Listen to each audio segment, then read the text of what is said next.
with our good friend Marty Weintraub, who is the founder and marketing lead at Aimclear. Marty, it's a pleasure to have you on board. So nice to be here. I miss all my Oregon friends. Yes, Marty is one of our early and most memorable keynotes at SEMPDX's annual event Search Fest, now called Engage. So it's an honor to have you on board representing the Midwest. Marty, why don't you tell our listeners and the Anvil team a little bit about yourself and your journey? Well, as you mentioned, I'm the marketing lead and founder of Aimclear, and we're an integrated marketing agency, meaning we do a lot of stuff that works together. I'm also an author. I wrote the first best-selling business book about Facebook ads on the Wiley label, and a photographer. And my pandemic jam was becoming a licensed commercial drone pilot, which is super duper fun. Um, I I think that Kent wants me to go back on my backstory, and so I challenged myself to do that in 6 minutes. I went to Berklee College of Music in 1977 and dropped out after 7 semesters and went on the road with a band. A touring musician in the Midwest, first in cover bands, and then landed in Minneapolis, St. Paul area in about 1984, right about the time Prince and Purple Rain were starting to happen. And at the time, the drinking age was 18, so the Minneapolis music scene supported about 200 bands that in 84 made a couple grand a week. And that was fun. And if you want to see something really fun, Google Marty Weintraub rock star picture, and it'll be an OMG for what I looked like then. Um, the crossover into my marketing journey began then because I was hired to do jingles. And then the creativity that I shared during doing jingles got me gigs at the Greater Advertising Agency creative table. So they started bringing me in to talk about other things, concepts for TV commercials and stuff.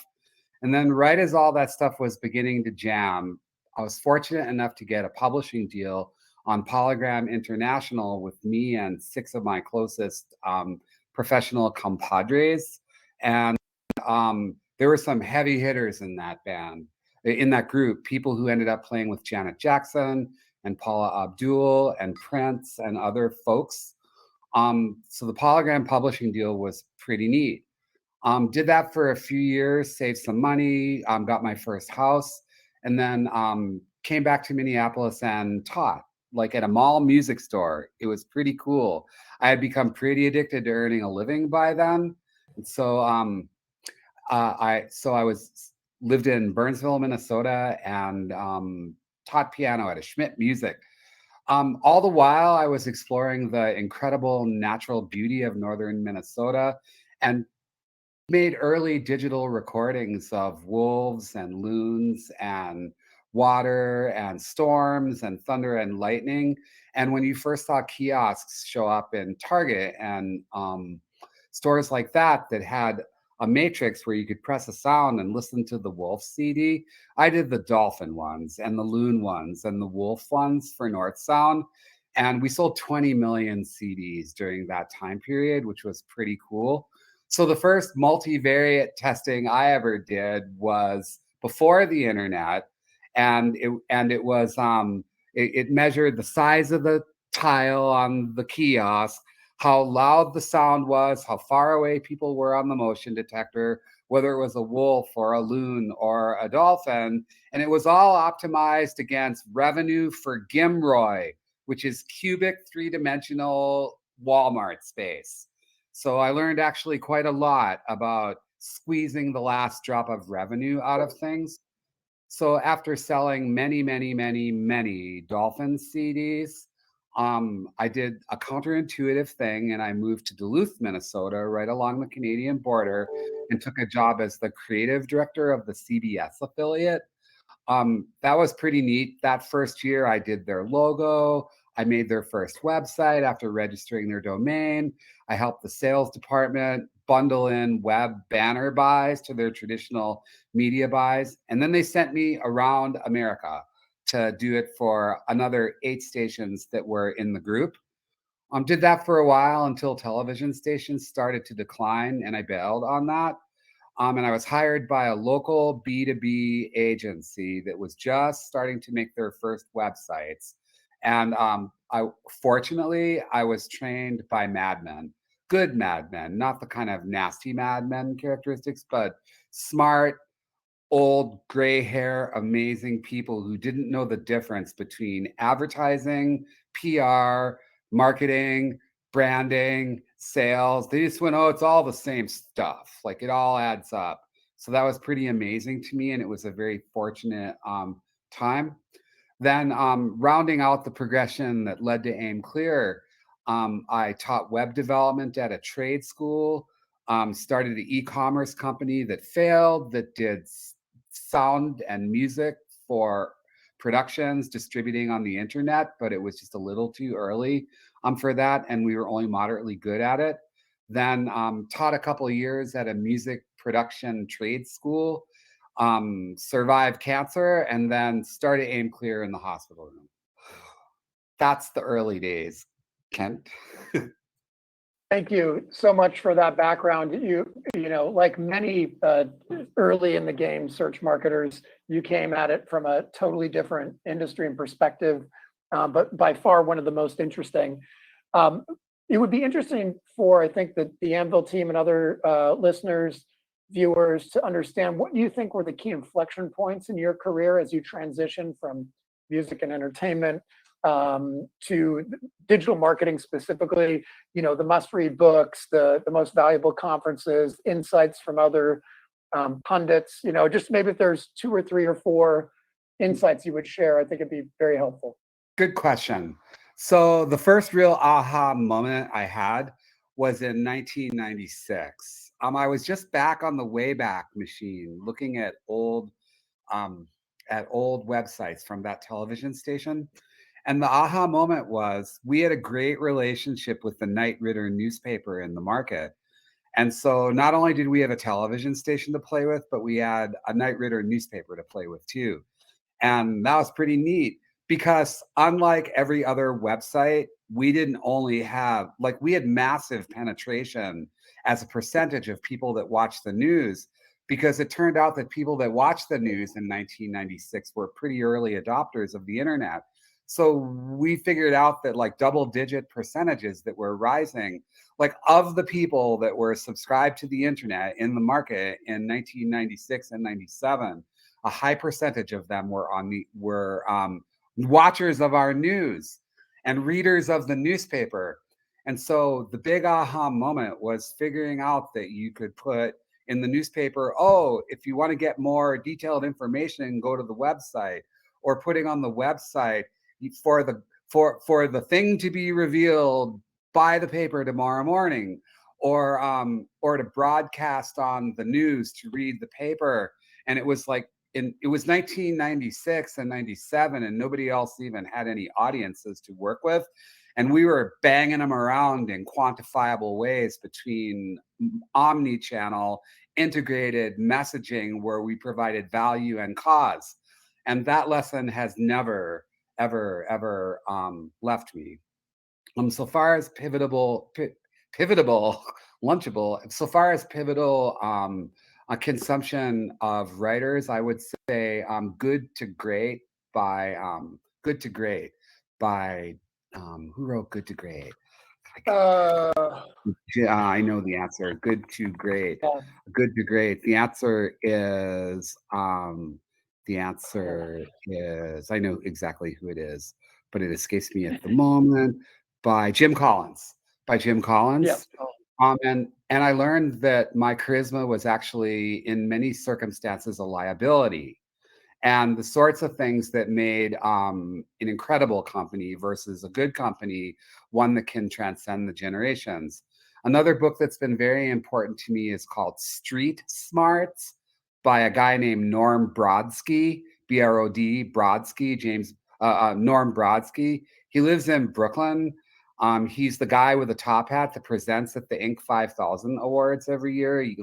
He gave us 6 Inc. 5000 trophies over the year, and it went from shaking his hand once a year to speaking with him. And it's like from his book, Street Smarts, I learned that the business model of fancy pants, digital tech, MarTech, evolution, scary, is really no different than the sorts of things you needed to worry about like 100 years ago.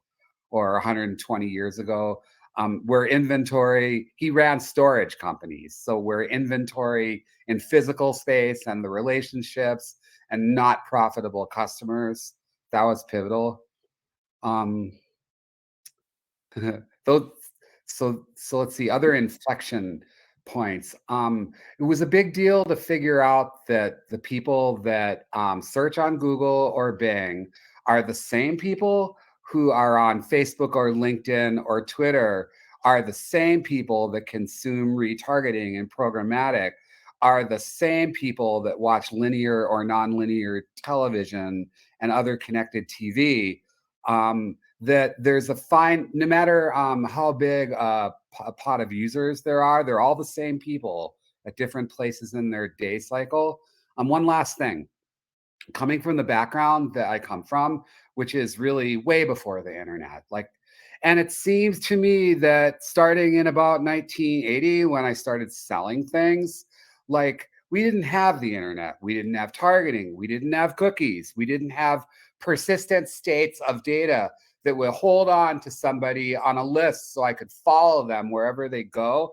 And yet somehow we sent people to car agencies to buy cars, or sold airplane tickets, or sold chia pet heads at Christmas time, or drove people into insurance agencies.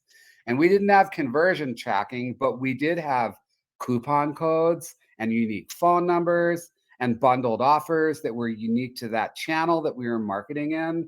And so as everybody sits and watches cookies goes away and go, oh my God, cookies are going away, what are we gonna do? Like that, just have to remember that if you can't start the ball rolling with one touch where they seek you out in another channel, like, reconsider what top of the funnel means.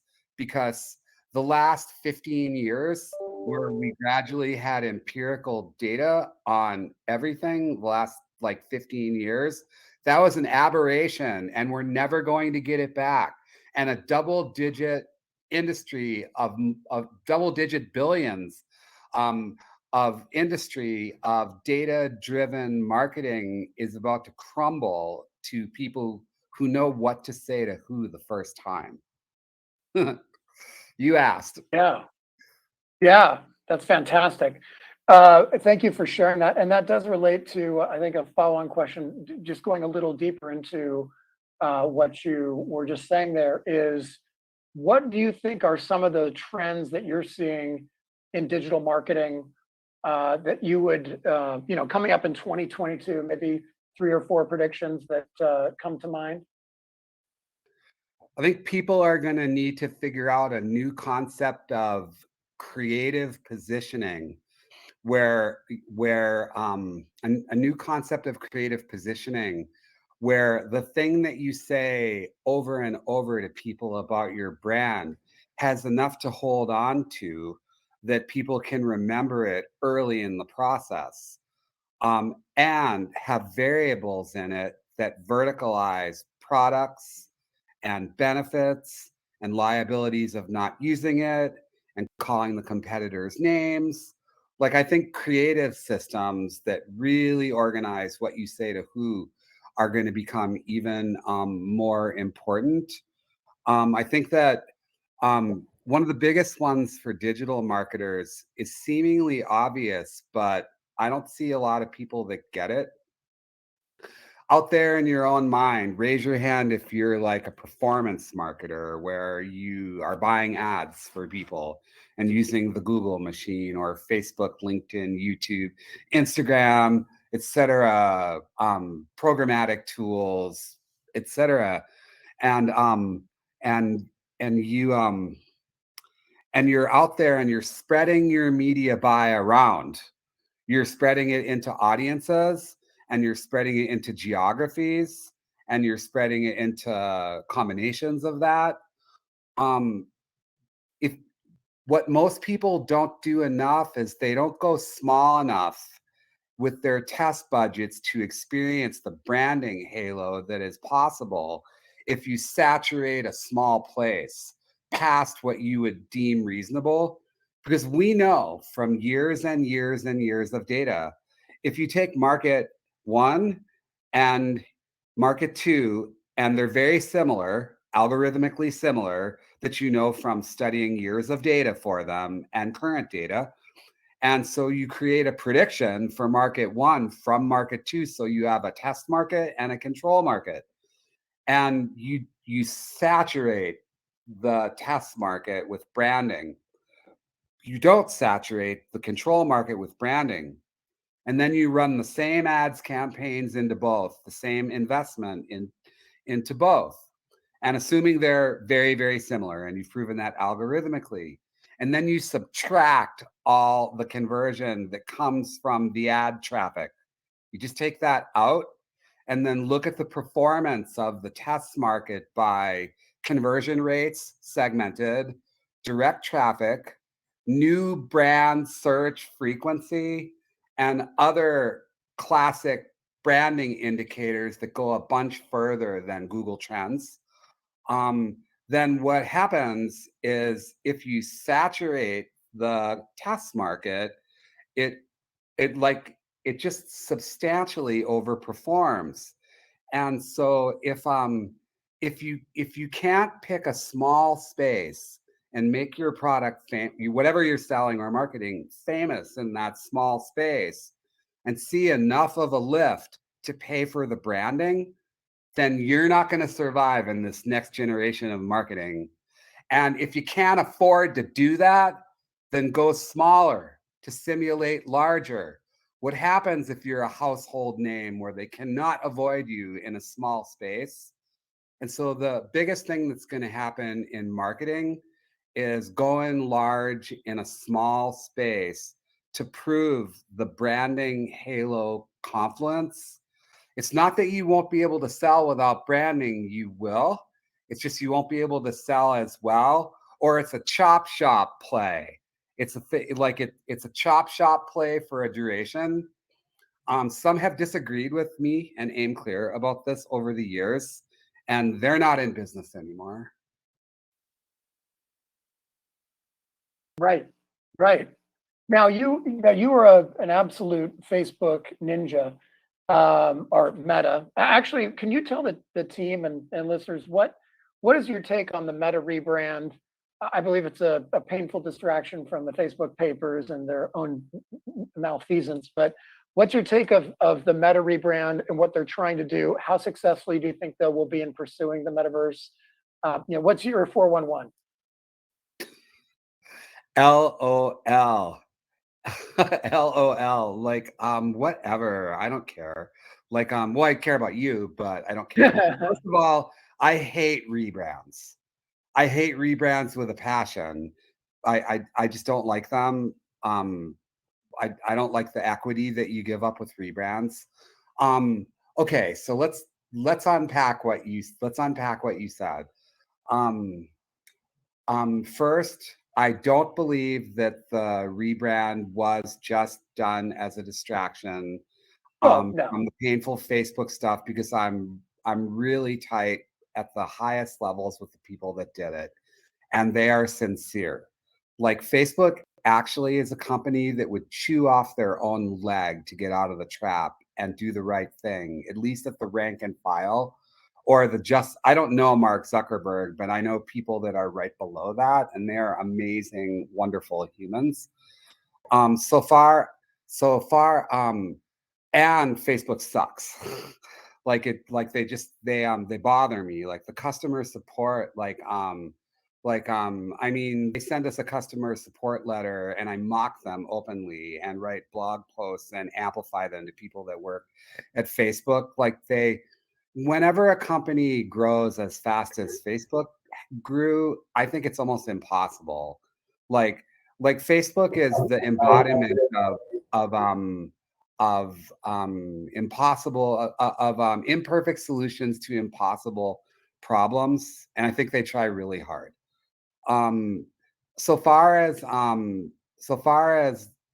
potential to damage the world, I can only speak to that with firsthand knowledge from the targeting side. If you go to Google and search for Aimclear Facebook lunatic political fringe, Aimclear Facebook lunatic political fringe, you'll see that 8-10 years ago, Mary and I were writing about the just insane human rights violating targeting that you could do in Facebook and the political segmentation, which is a large part of the reason that we don't do much politics. And now that's all gone. Like Facebook is only, I will say as a targeting tip for people who want to be into Facebook, that the part that Facebook will never take away is anything that intersects with pop culture. So if you make a list of the cable TV rag shows that people watch, like you're going to find anything that's mainstream pop culture in Facebook and target audiences of reality shows.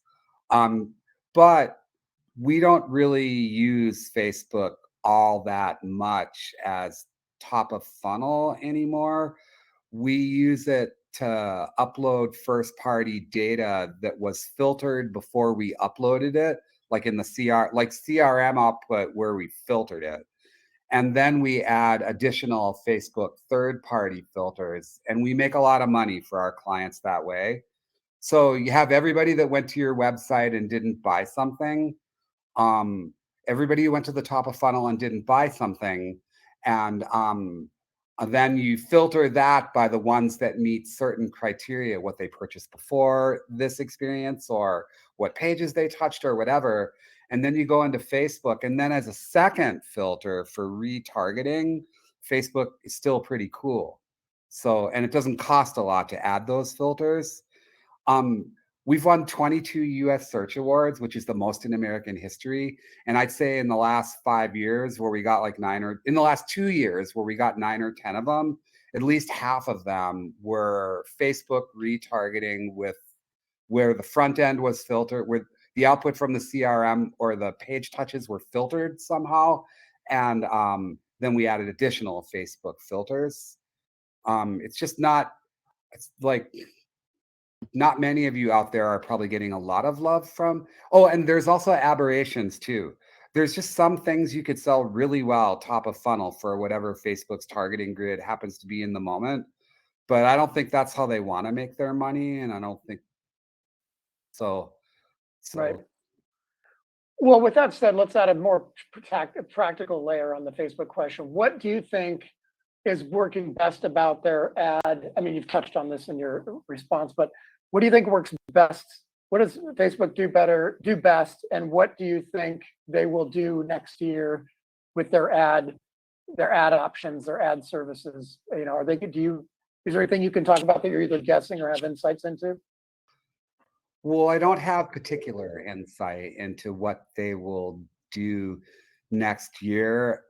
It's more on the service side with this thing that they're doing where they're trying to put together councils of leading business people to share their you've probably seen those ads where they where they want you to join their leaders group where you help other businesses. Like, I think they're going to really try to get people into the metaverse to help other businesses.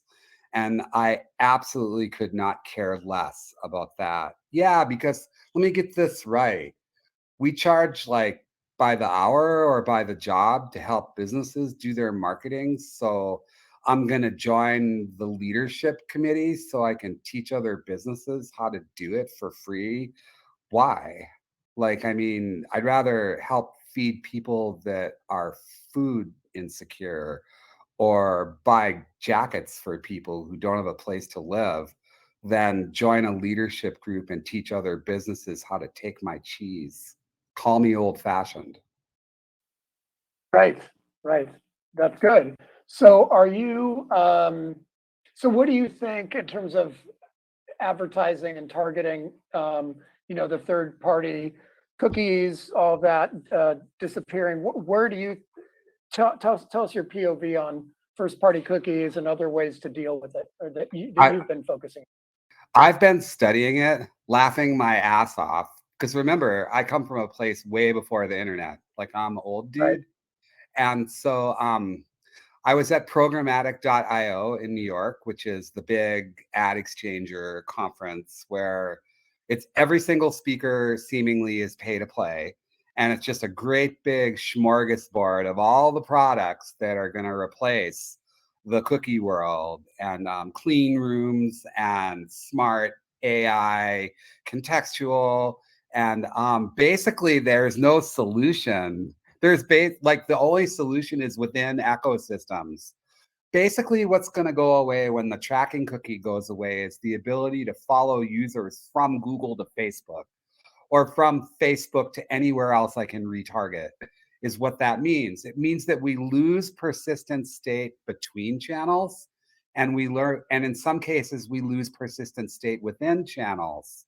So they had the the CEO, an amazing person of Criteo, and they had literally the person that invented programmatic technology in a keynote panel, and the session was called um, um, Bright or Bleak, and both of them said bleak, like Hmm. got a whole industry that's built on technology you can't do anymore or won't be able to do anymore. Ha ha. That's so funny. It's so ironic. Like um it's good for anybody that actually knows what to say or knows how to market. So far as solutions, one that I saw that seems kind of cool is called Stack Adapt. It's nothing like third-party display data, but it remember back in the day of early, I have no relationship with them either. Um, remember back in the day where the heaviest contextual targeting for display was words that were on a page. You would do your Google display by saying, if this word is on the page, do that. If this word is on the page, show the ad there. Um, uh, Contextual is going to be a lot smarter. Um, I think there, I think there's going to be some whiz bang solutions for massive, massive, massive brands. And I Mhm. think with Criteo's recent acquisition of, I won't say the company name, um, I think I think there's going to be collectives of first party data that you can opt into where somehow other people's first party data will matter. Anyway, my suggestion to most digital marketers is to just go with the flow, figure out how to sell with the products that the mainstream engines and platforms and channels offer us, and then rigorously study solutions that come out. Also, companies that have direct relationships with Facebook or Apple. If ever there was a time to find a reason to make an iOS app, so that you could use Apple's search marketing product, it's probably a good time to do that. That would be a good thing to do. So Okay. basically, it's basically, I think we're pretty screwed. That's the bad news. The good news is it's going to come down to somebody who can sell shit in an elevator. Like, can you be on the elevator with somebody on the 14th floor, ride down to them to the lobby, and have them go, who was that human? What was that just blew by? Oh my God.